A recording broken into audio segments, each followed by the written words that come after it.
In Arizona, there is a ballot initiative, Proposition 205.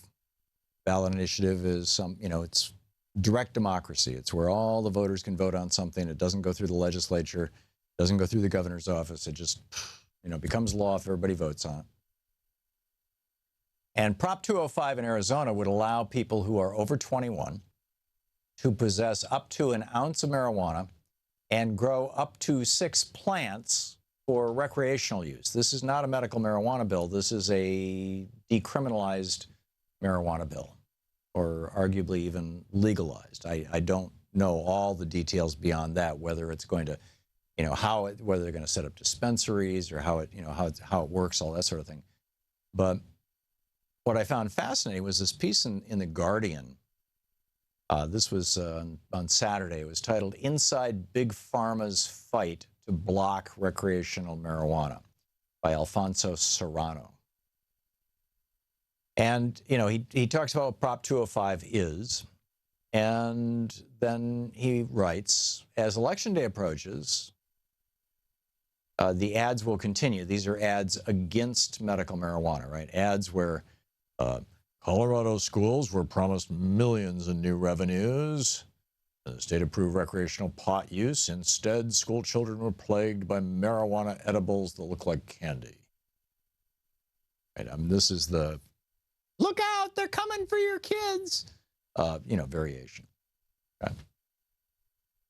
Now, the reality actually is that more kids are now going to emergency rooms in Colorado because they ingested marijuana edibles than before decriminalization. It's for every 100,000 kids under the age of 10. Before 2014, it was 1.2 out of 100,000 would go to the ER because they'd gotten into daddy's pot or mommy's pot. And now it's 2.3. So you could say, geez, it's gone up more than 100%, but it's still 2.3 per 100,000. To put that in context, the number of kids just under 5 years old. So this is, an even harder bar to hit, right? Number of kids under 5 years old who go to the emergency room because they took a drug that was a prescription drug that they shouldn't have had access to or shouldn't have taken. That number of kids was 318 per 100,000. And the frequency of hospital visits from kids accidentally taking narcotic painkillers, writes Alfonso Serrano in The Guardian, has increased 225% between 2004 and 2011. So clearly, pharmaceuticals are a much bigger problem, particularly narcotic pharmaceuticals. But in general, pharmaceuticals are a much bigger problem being around the house than pot. Now, you could say, okay, anybody can do anything with statistics. There's, more pharmaceuticals. But you walk into pretty much anybody's house and look in the medicine cabinet, you're probably going to find a pill bottle in there for something.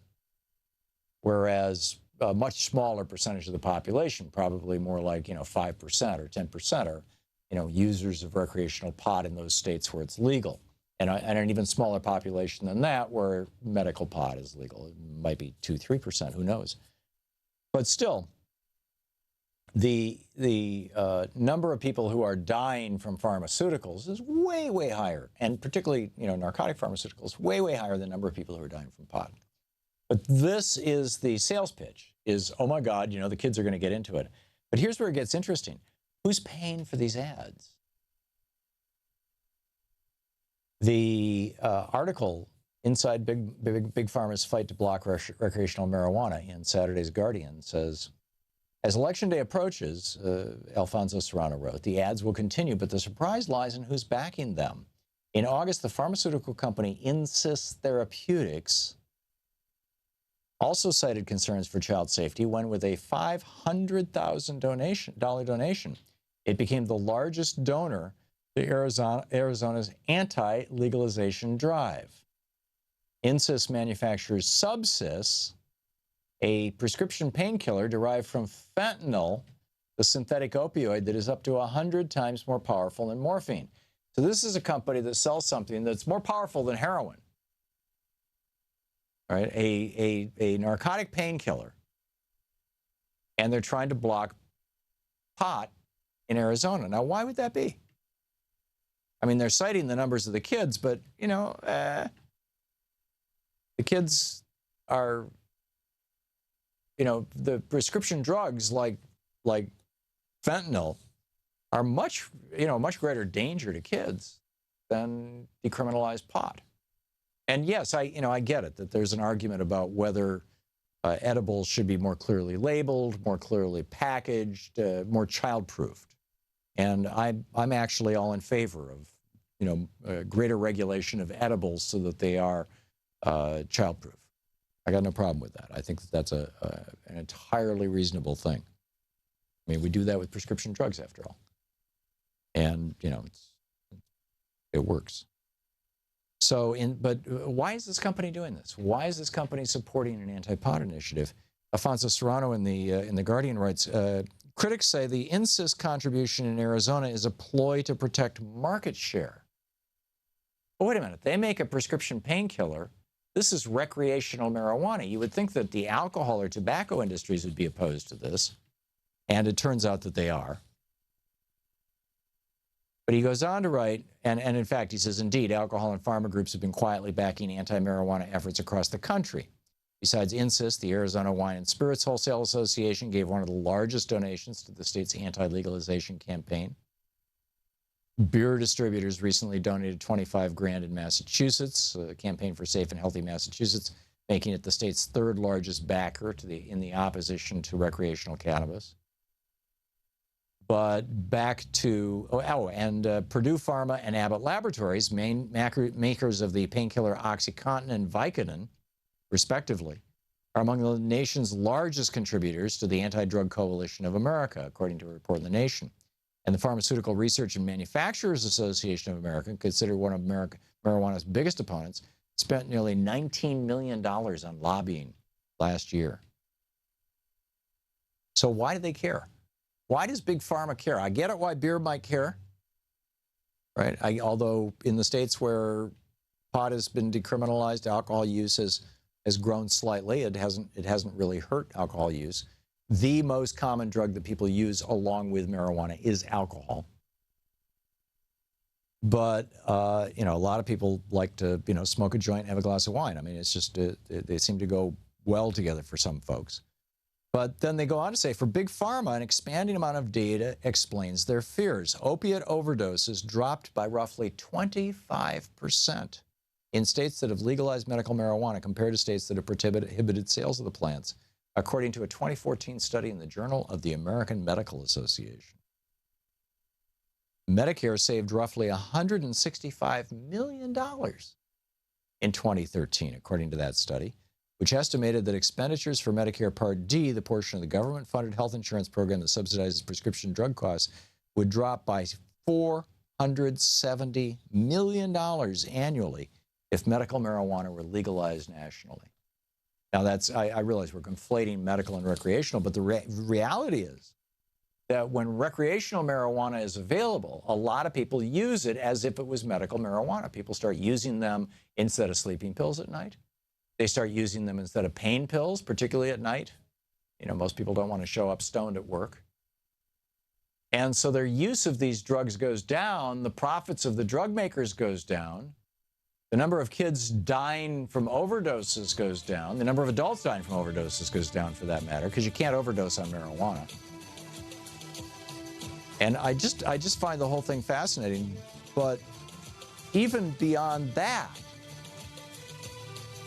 what are we doing here where we've got drug companies, or any kind of corporation, basically, weighing in on ballot initiatives? This is the Thom Hartmann Program. Should we just allow citizens to weigh in on ballot initiatives? I mean, you know, this is more and more drug companies running the show. Welcome back, Thom Hartmann here with you. So in the context of Big Pharma and their efforts, and Big Alcohol and their efforts to block decriminalization of marijuana, or outright legalization of marijuana, or medical marijuana, or all of the above. There are really, in my mind, two issues here. One is that we have to acknowledge that we've got a bunch of industries, basically, corporations and industries, who are trying to protect their market share.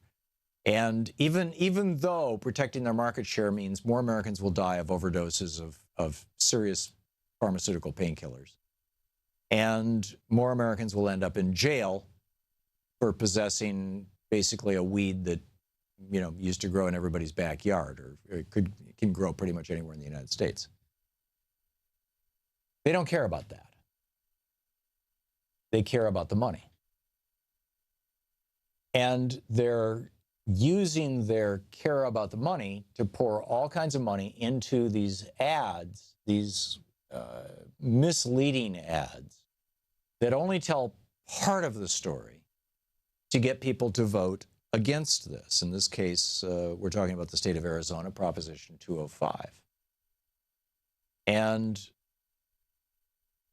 I sort of touched on this question as we were just bumping out of the last segment. Is there some way to say, you know, a citizens' initiative is an okay thing, direct democracy, but it's not an okay thing when the vast majority of the information that people get about that citizens' initiative is not from the citizens who put the initiative together, is not from the government that is running the election in which the initiative is decided, but is rather from corporations who will either benefit from the initiative or will be hurt by the initiative. I mean, I understand that they should be able to speak out. I got no problem with that. Hold press conferences, complain, you know, yell and scream at the top of their lungs. But should they be allowed to buy political advertising? We used to regulate political advertising. The whole Citizens United thing was that there was this 90-day window before an election. And this, by the way, this came out of the Nixon corruption scandals of 1973. This law was passed in 74, 75. And it said that there's a 90-day window before an election where if somebody is running something which is a campaign ad, it has to be reported as a campaign ad. There has to be some transparency about who's running it, how much it costs, and it has to be booked as if it were a campaign contribution. And this group called Citizens United put together a hour-long movie, a hit piece on Hillary Clinton. And they were going to play it in theaters around America. And they put together a television ad for it, a 60-second television ad for their movie. And that television ad contained pieces of the movie that made Hillary Clinton look like, you know, Satan in a pantsuit. And, or whatever. I mean, you know, obviously that's a bit of an exaggeration. But so this is when Hillary Clinton was opposing Barack Obama in the primary. And this was within 90 days of the primary election. And so the Clinton campaign sued at the Federal Election Commission, or asked the Federal Election Commission to stop Citizens United. Wasn't trying to stop them from playing the movie in the theaters. Wasn't trying to stop them from talking about the movie. Wasn't trying to stop them from, you know, selling a book about the movie or going on TV shows. It was simply trying to stop them from running television ads that were ostensibly for the movie, but were so heavily filled with attacks on Hillary Clinton that, frankly, they were anti-Hillary Clinton attack ads. The Federal Election Commission ruled that, yes, indeed, these are anti-Hillary Clinton attack ads. These are designed to benefit either Barack Obama or her Republican opponent, should she win. The assumption at that point in time was that she would win. And therefore, they have to be listed as campaign donations. And Citizens United was unwilling to do that, and the TV companies, you know, there's a whole thing around that. So it went to the Supreme Court. And the Supreme Court struck down that 90-day rule. in the decision Citizens United versus Federal Election Commission. I think that 90-day rule should be reinstated. And I think that if any organization is running ads, and this is where I think the Supreme Court, and by the way, it's a 5-4 decision, it is highly politicized. If an organization is running ads in favor of or in opposition to a ballot initiative, their interests should be disclosed in the ad. So if a pharmaceutical company wants to run an anti-pot ad, they should say, we make painkillers. You're listening to the Thom Hartmann Program. Call 202-808-9925. And if this initiative passes, we will lose market share, we will lose money, and that's why we're running the ad. They should do that. They should be required, in my opinion.